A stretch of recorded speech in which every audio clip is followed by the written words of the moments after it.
tu as débuté ton activité d'élevage de poules pondeuses. Tu es maintenant en phase ponte où tu dois commencer par profiter du fruit de ton activité et voilà que malheureusement, tu as des résultats que tu n'espérais pas avoir. Tu es même déçu. Mais attention, ne t'inquiète pas. Ce genre de choses arrive fréquemment. Ça dépend en fait de comment tu t'y prends et surtout de quelle stratégie tu mets en place pour résoudre ce genre de problème. Voilà pourquoi dans cette vidéo, je vais partager avec toi 3 astuces très simples et faciles à mettre en place pour améliorer la ponte de tes poules pondeuses ou même de tes poulets Goliath, de tes poules locales, bref, de tes poulets. L'important, c'est d'améliorer la ponte.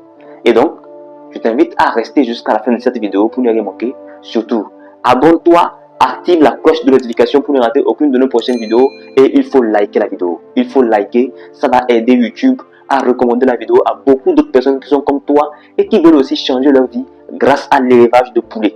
Alors sans plus tarder, c'est parti.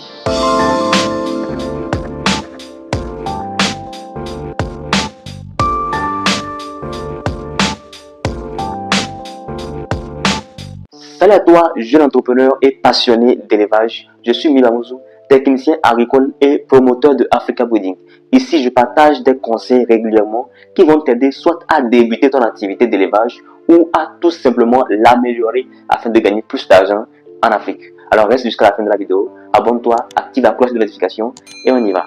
Le premier conseil que je vais te partager dans cette vidéo, c'est de comprendre que l'aliment est égal à 60% de ponte. Qu'est-ce que cela signifie?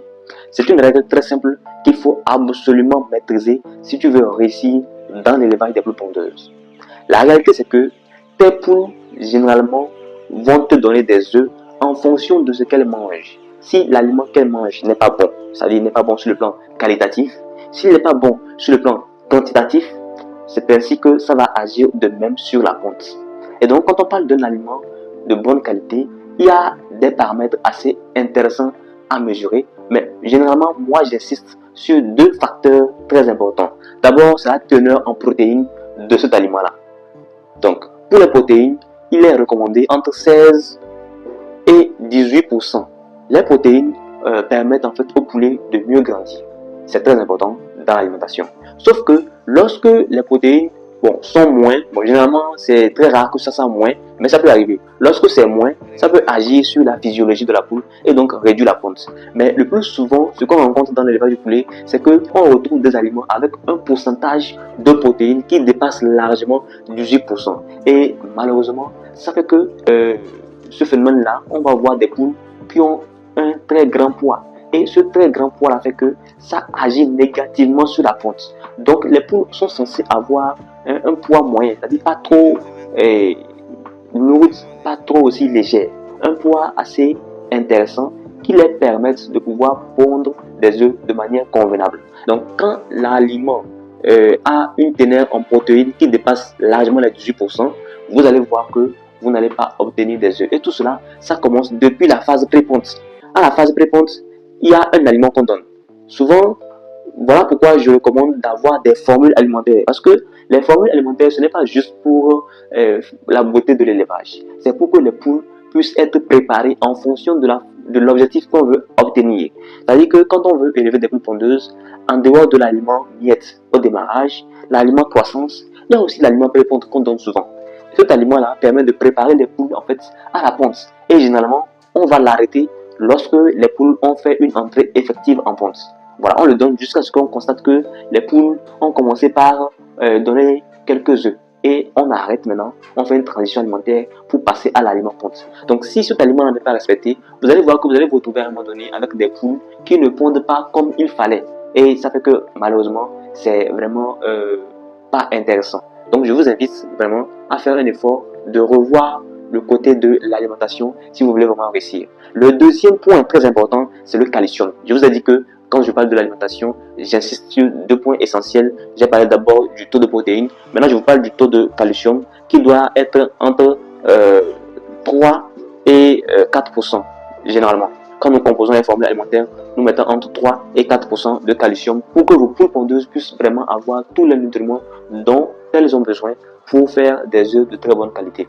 Lorsque le calcium manque, vous n'aurez pas soit vous n'aurez pas des œufs, soit vous aurez des œufs, mais pas de très bonne qualité. Donc le calcium intervient beaucoup dans la phase ponte. Et pour faire un apport de calcium, généralement on utilise de la coquille, donc coquille, que ce soit la coquille d'huître ou bien les coquilles d'escargot, les coquilles d'œufs, voilà, ça passe. Et pour les coquilles d'huître, il faut aller généralement dans les broderies, vous demandez la coquille.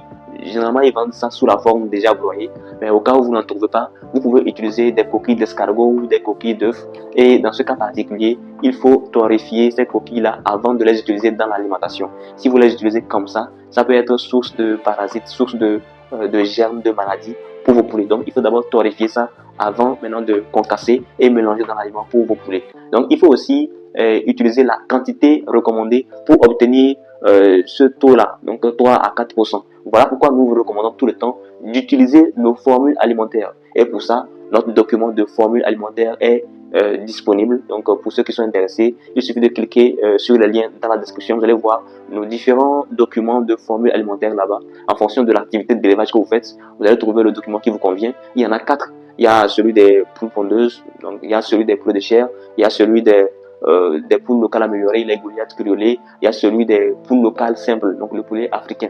Donc vraiment le document contient tout ce qu'il vous faut pour pouvoir gérer le cas de l'alimentation afin d'augmenter la ponte.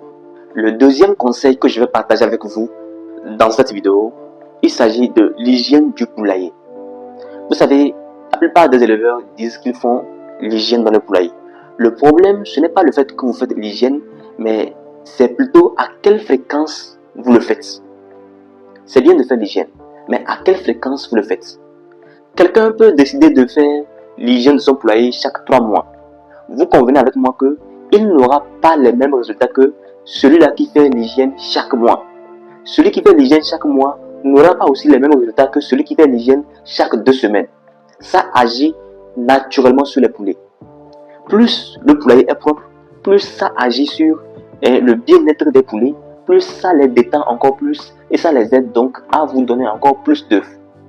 Donc vous devez absolument revoir le facteur de l'hygiène si vous voulez vraiment réussir dans votre activité d'élevage des poules pondeuses. Donc l'hygiène ici, j'ai parlé du fait qu'il faut nettoyer régulièrement le poulailler. Il faut nettoyer régulièrement votre poulailler si vous voulez vraiment réussir. Enlever le copeau, désinfecter, voilà. Et surtout, laver les abreuvoirs, c'est aussi un point. Il faut laver les abreuvoirs, c'est très important si vous voulez vraiment réussir.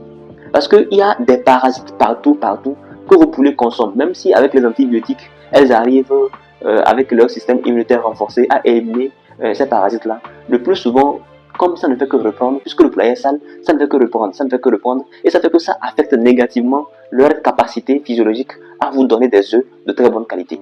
Voilà pourquoi ça va donc agir sur la ponte et elles vont donc pondre moins d'œufs qu'elles devraient normalement pondre. Est-ce que vous comprenez un peu ce dont nous parlons ici? C'est très important de revoir le facteur hygiène. Il faut désinfecter le matériel, très important aussi. Vous avez des abreuvoirs, de temps en temps, au moins une fois par mois, il faut désinfecter les abreuvoirs, les mangeoires. C'est très important. Ça vous aide en fait à sécuriser votre activité de manière pérenne. Si vous voulez vraiment réussir à booster la ponte, vous devez absolument revoir le facteur de l'hygiène du poulailler. Ça vous aidera à avoir des résultats plus intéressants. Le troisième conseil que je vais partager avec toi dans cette vidéo, il s'agit de la prophylaxie. Si tu es éleveur, tu sais sûrement que la prophylaxie, c'est l'ensemble des méthodes qu'on met en place pour prévenir les maladies. La prophylaxie n'est pas là pour soigner les maladies, elle est là pour prévenir les maladies. Et de ce fait, tu dois absolument comprendre que dans l'élevage, c'est plus important de prévenir les maladies que de chercher à les soigner. Donc par conséquent, quand on fait l'élevage, la priorité de l'éleveur, c'est de chercher à résoudre les problèmes avant qu'ils n'arrivent, ou de les résoudre avant qu'ils ne soient graves. Ce n'est pas de chercher des solutions aux problèmes lorsqu'ils sont déjà là. Ça va occasionner des pertes vraiment énormes. Donc vous devez faire un grand effort pour pouvoir prévenir les maladies. Et quand on parle de cela, il faut bien entendu avoir un calendrier de vaccination. Alors le calendrier de vaccination, c'est en lui-même la prophylaxie. Donc quand on reçoit les poussins, de tel jour à tel jour, on fait tel vaccin, tel jour on fait tel vaccin, il faut donner tel antibiotique, tel produit, c'est ça la prophylaxie. Donc la prophylaxie vous aide en fait à savoir à quel moment précis il faut faire tel vaccin contre telle maladie. Et vous devez l'avoir. Pour ceux qui ne l'ont pas, je vous invite encore une fois à prendre nos documents de formule alimentaire et prophylaxie qui sont disponibles dans la description de cette vidéo. Ça pourra vous aider vraiment à améliorer votre activité. Donc, quand on parle de prophylaxie, la prophylaxie peut varier en fonction des pays parce qu'on n'a pas les mêmes réalités de maladies en fonction des pays. La prophylaxie peut varier aussi en fonction de l'activité qu'on fait. On ne fera pas forcément les mêmes vaccins sur les poules de chair que les mêmes vaccins qu'on fait sur les poules pondeuses. Donc, il faut voir ces différentes nuances-là. Et si vous parvenez réellement à suivre un bon calendrier de prophylaxie, naturellement, vous devriez garantir vos chances d'avoir un bon taux de ponte avec vos poules pondeuses ou n'importe quelle autre poule. Parce qu'il y a une maladie qui particulièrement agit sur la ponte. Il s'agit de la bronchite infectieuse. Si vous n'avez pas pu au préalable faire le vaccin contre cette maladie, peut-être par ignorance ou par manque de moyens ou juste par négligence, vous allez vraiment regretter plus tard lorsque ce sera le moment de la ponte. Donc il faut absolument suivre un bon calendrier de prophylaxie afin de faire ce vaccin au bon moment. La deuxième chose à savoir lorsqu'on parle de prophylaxie, c'est aussi la méthode de vaccination. Souvent les gens font mal le vaccin et après on voit que ce n'est pas efficace. Ils vont quand même dire qu'ils ont fait le vaccin, mais si le vaccin n'a pas réussi, c'est tout simplement parce qu'ils n'ont pas utilisé la bonne méthode de vaccination. Et donc ici, il est question de savoir également comment on vaccine ces sujets. Et ici, je vais vous expliquer ça de manière très simple avec le vaccin par voie orale, vaccin buvable, comme le disent certains. On prend tout simplement la fiole contenant le produit. D'abord, quand on prend la fiole depuis la pharmacie vétérinaire, on la conserve dans une glacière avec de la glace. On vient dans notre poulailler, il faut mettre une quantité d'eau assez raisonnable. Pour la quantité d'eau à mettre, je vais peut-être faire une vidéo prochaine dans laquelle je vais expliquer étape par étape tous ces détails là, mais je pense que généralement c'est très simple. Il faut savoir qu'on ne met pas plus de 20 litres d'eau en fonction du nombre. Voilà, donc généralement 20 litres d'eau c'est au plus pour 1000 sujets. Sinon, quand on commence avec 200 sujets, 300 sujets, 1 litre, 1,5, 2 litres, 3 litres, c'est généralement très suffisant pour la vaccination. Il n'est pas question que les sujets boivent beaucoup. Non, il est juste question que les sujets prennent ne serait-ce qu'un peu du produit qui pourra donc essayer de renforcer leur système immunitaire contre la maladie qui pourrait potentiellement arriver. Je pense que je vais faire une vidéo une prochaine fois sur ce sujet afin de discuter de façon plus large par rapport à cela, et je pense que ça vous aidera encore mieux à cerner cette partie sur la prophylaxie qui vous aidera en fait à améliorer vos résultats de ponte dans votre activité.